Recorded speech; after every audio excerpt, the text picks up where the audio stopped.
খবর শুনছেন বেঙ্গল 24 চ্যানেল থেকে। আজ 28 তারিখ শনিবার।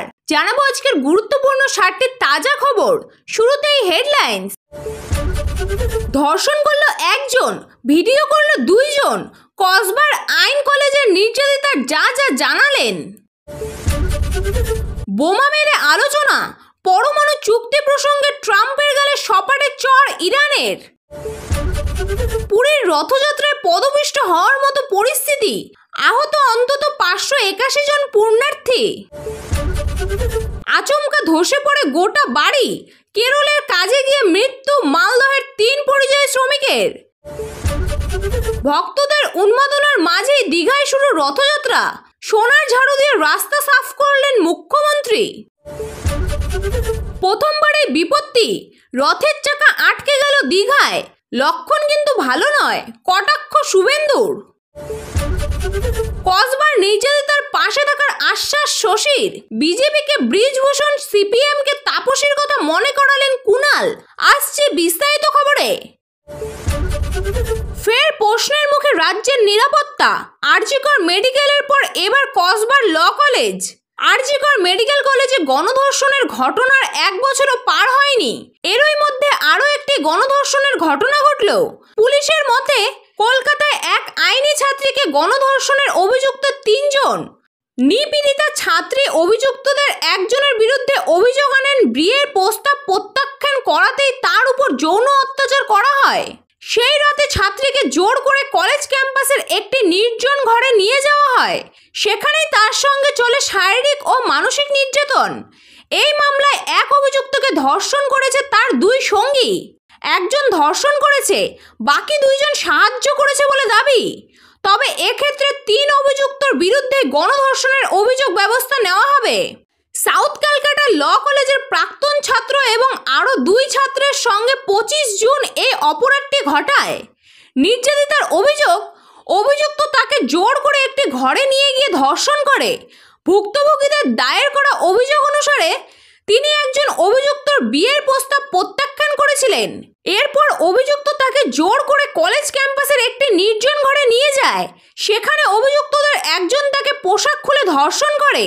নির্যাতিতা ছাত্রী প্রতিরোধের চেষ্টা করলেও অন্য 2 জন ঘটনার একটি ভিডিও তৈরি করে তাকে হুমকি দেয়, যদি সে কাউকে বলে তাহলে ভিডিওটি তার পরিবার এবং বন্ধুদের কাছে পাঠিয়ে দেওয়া হবে। পুলিশের কাছে ছাত্রী অভিযোগ জানিয়েছে, কলেজে ঢোকার কিছুক্ষণ পরেই মনোজিৎ তাকে বিয়ের প্রস্তাব দেয়। ছাত্রী জানিয়ে দেন তার প্রেমিক আছে এবং তিনি অন্য কাউকে ভালোবাসেন। এরপর ওই মনোজিতের আচরণ পাল্টে যায়। অভিযোগ, কলেজের প্রধান গেট বন্ধ করে দেওয়া হয়, বাইরে যাওয়ার রাস্তা আর থাকে না। গার্ড রুমে নিয়ে গিয়ে শুরু হয় মানসিক ও শারীরিক অত্যাচার। ছাত্রীটি কাঁদছিলেন, গার্ডের পা ধরেছিলেন, বারবার বলেছিলেন আমার শরীরটা তোমার নয়, দয়া করে ছেড়ে দাও। কিন্তু কিছুই শোনেনি মনোজিৎ ও তার 2 সঙ্গী। পরমাণু চুক্তি নিয়ে আমেরিকার সঙ্গে কোনো রকম আলোচনায় আগ্রহী নয় ইরান।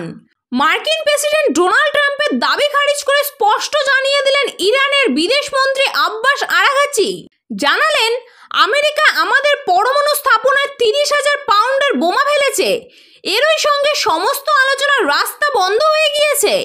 12 দিনের যুদ্ধের শেষ ক্ষণিকে স্বস্তি দেখা গিয়েছে মধ্যপ্রাচ্যে। এই পরিস্থিতিতে বারবার ট্রাম্পের তরফে দাবি করা হয়েছে শীঘ্রই ইরানের সঙ্গে পরমাণু চুক্তি নিয়ে আলোচনা হবে। সরকারি টেলিভিশনে দেওয়া সাক্ষাৎকারে আরাঘচি বলেন, পুনরায় আলোচনা শুরুর বিষয়ে কোনো পদক্ষেপ করা হয়নি, কোনো প্রতিশ্রুতিও দেওয়া হয়নি, এমনকি পুনরায় আলোচনা শুরুর বিষয়েও কোনো কথা হয়নি। একই সঙ্গে তিনি জানান, আমাদের 3টি পরমাণু স্থাপনায় 30,000 পাউন্ডের বোমা ফেলেছে আমেরিকা। ওদের এই সামরিক অভিযান পরমাণু চুক্তি নিয়ে আলোচনার সম্ভাবনাকে আরও কঠিন করে তুলবে। উল্লেখ্য, বারাক ওবামার আমলে ইরানের ওপর থেকে দীর্ঘদিনের নিষেধাজ্ঞা তুলে নিয়েছিল আমেরিকা। যদিও 2015 সালে সেই চুক্তি বাতিল করে ফের নিষেধাজ্ঞা চাপান ট্রাম্প। নতুন করে পরমাণু চুক্তির প্রস্তাব পাঠানো হয় ট্রাম্পের তরফে। তবে সেখানে যে সব শর্ত দেওয়া হয় তাতে সরাসরি আপত্তি জানায় ইরান।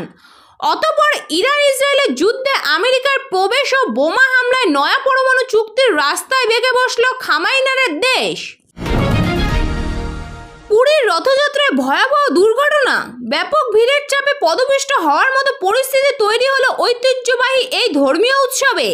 ঘটনার জেরে আহত হয়েছেন অন্তত 581 জন। আহতদের মধ্যে অনেকেরই অবস্থা গুরুতর। চিকিৎসার জন্য তাদের ভর্তি করা হয়েছে হাসপাতালে।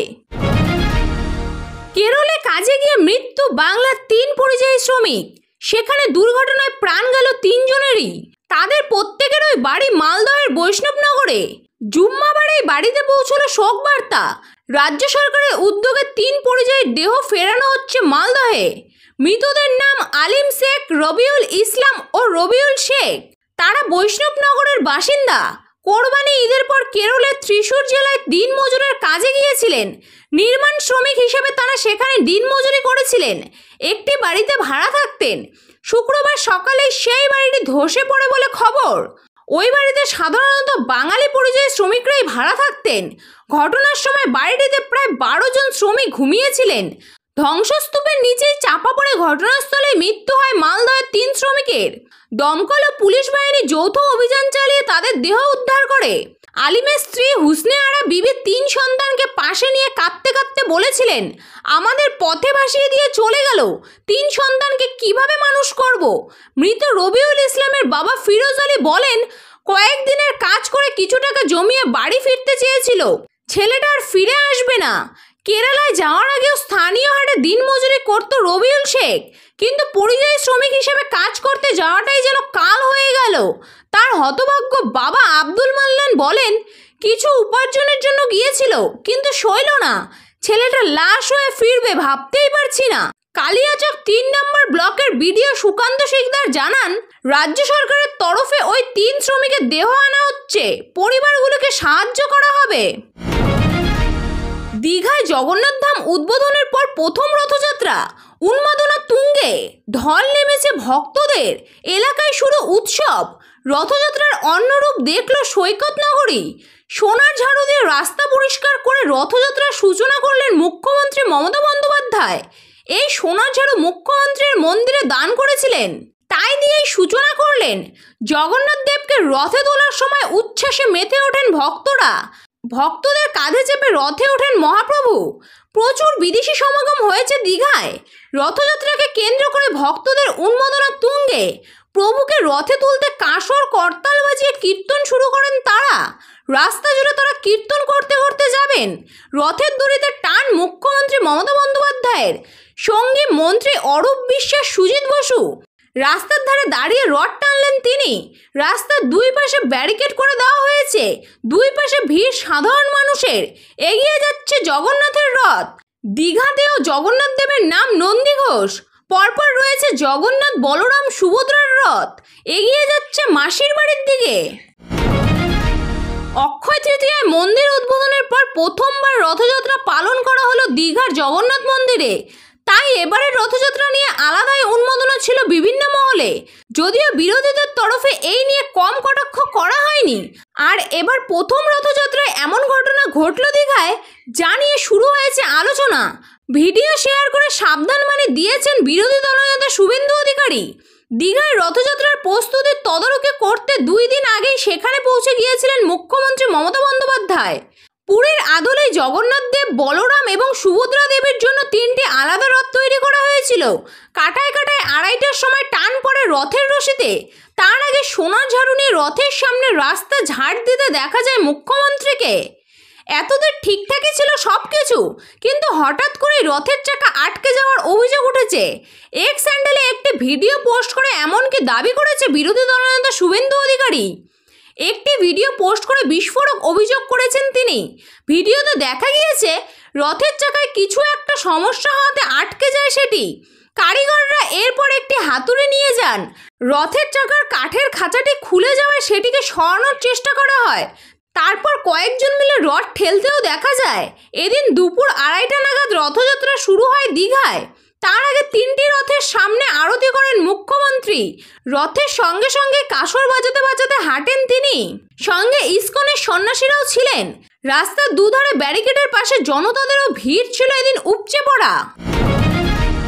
খাস কলকাতায় আইন কলেজের ছাত্রীর গণধর্ষণের ঘটনার প্রতিবাদে গর্জে উঠল তৃণমূল। নির্যাতিতার পাশে থাকার আশ্বাস রাজ্যের শাসক শিবিরের নেতানেত্রীদের। কেন এখনো অপরাজিতা বিলে সই করলেন না রাষ্ট্রপতি?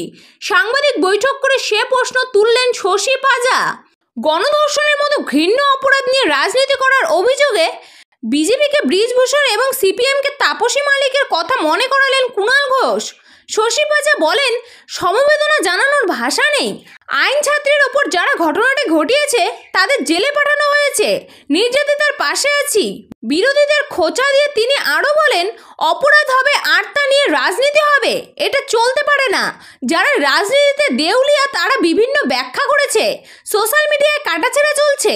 তাদের কাছে আমার একটাই বক্তব্য, অপরাজিতা বিল বিধানসভায় 10 মাস আগে পাশ হয়ে গিয়েছে। মানুষের দ্বারা নির্বাচিত বিধায়করা তাতে সায় দিয়েছেন। ওই বিল কে আটকে রেখেছে? রাজনীতি করার আগে উত্তর দিক বিজেপি। রাস্তায় বাদরামো করবেন না, তার চেয়ে বিল আগে পাশ করানোর চেষ্টা করুন। মহিলার শরীর রাজনৈতিক যুদ্ধের জন্য নয়, তা সম্মান করার। উল্লেখ্য, আগস্টে আরজি করের ঘটনার পর সেপ্টেম্বরে বিধানসভায় অপরাজিতা উইমেন অ্যান্ড চাইল্ড বিল 2024-এ পেশ করা শাসক পক্ষ। নারী নিরাপত্তার মতো গুরুতর বিষয় হওয়া বিজেপিও এই বিলের বিরোধিতা করেনি। সর্বসম্মতে বিলটি পাশ হয়ে যায়। বিলের প্রস্তাব অনুযায়ী ধর্ষণ, শ্লীলতাহানির মতো নারী বিরোধী অপরাধে দ্রুত তদন্ত, দ্রুত ন্যায় বিচার এবং কঠোরতম শাস্তি, এই তিনটির পক্ষে দ্রুত সওয়াল করা হয়েছে। 21 দিনের মধ্যে তদন্ত শেষ করে 30 দিনের মধ্যে চার্জশিট দেওয়ার প্রস্তাব রয়েছে। সর্বোচ্চ শাস্তি হিসাবে প্রাণদণ্ড এবং ন্যূনতম সাজা যাবজ্জীবন কারাদণ্ডের বিধান রয়েছে এই বিলে। এটি বিধানসভায় পাশ করা হলেও রাষ্ট্রপতি সই না করে তা আইনে পরিণত করা যায়নি। এতক্ষণ খবর শুনছিলেন বেঙ্গল 24 চ্যানেল থেকে। খবর আজকের মতো এই পর্যন্তই। খবর আপনার কেমন লাগলো অবশ্যই কমেন্ট করে জানাবেন এবং নিয়মিত সঠিক খবর শোনার জন্য বেঙ্গল 24 চ্যানেলটিকে সাবস্ক্রাইব করে রাখুন। দেখা হচ্ছে পরবর্তী ভিডিওতে। ধন্যবাদ।